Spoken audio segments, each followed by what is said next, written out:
வணக்கம்.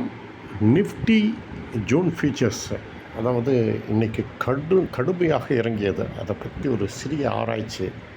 Nifty June features trend video எடுக்கப்பட்ட நேரம் மாலை 5:44 ஜூன் 23, 2026.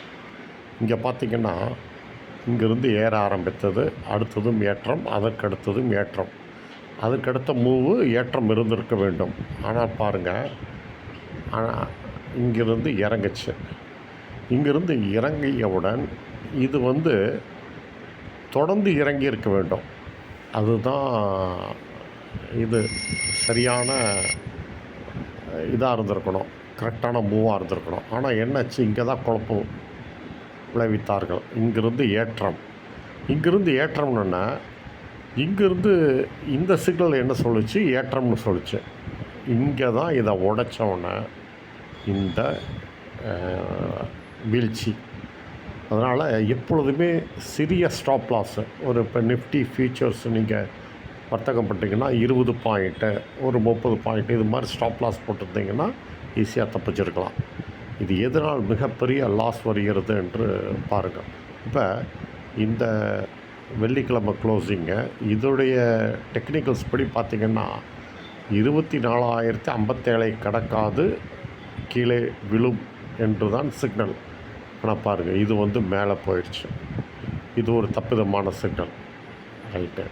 அப்புறம் நேற்று இந்த கேண்டில் படி என்னென்னா, இன்று இதை உடைக்காது அப்படியே மேலே செல்லும் அப்படிங்கிறது தான் சிக்னலு.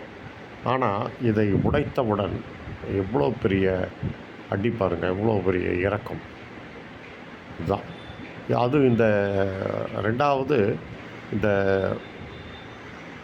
ஹை 24,210 பாருங்கள், அதனால் க்ராஸ் பண்ண முடியல. அது ஒன்று.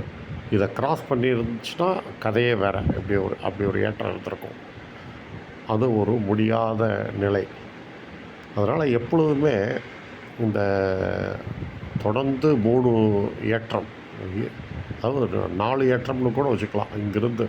இங்கிருந்து ஏற்றம் 1, 2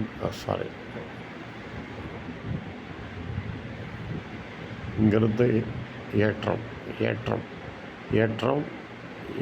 அப்புறம் இங்கிருந்து ஏற்றம் இருந்திருக்கணும். அங்கே தான் என்னாச்சு,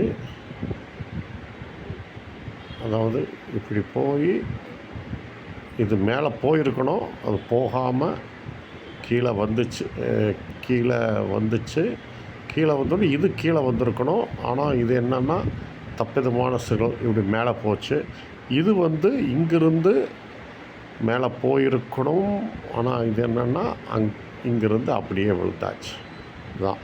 அதனால் இது மாதிரி நிகழ்வுகள் நடக்கும்போது, ஏதாவது மாதத்தில் ஒரு தடவை 2 தடவை இது மாதிரி பெரிய செல் ஆஃப் அல்லது பெரிய பையிங் இருக்கிறதுக்கு வாய்ப்புண்டு. அப்போ இந்த செல் ஆஃப் வர்றப்ப இந்த மாதிரி ஒரு சிறிய ஸ்டாப் லாஸ் யூஸ் பண்ணும்போது உங்களுக்கு தப்பிக்க வாய்ப்புண்டு. டெக்னிக்கல் அனாலிசிஸில் ரொம்ப முக்கியமான இந்த ஸ்டெப்ஸ் தான் முக்கியம். அதுதான். நன்றி, வணக்கம். மீண்டும் அடுத்த வீடியோவில் சந்திப்போம்.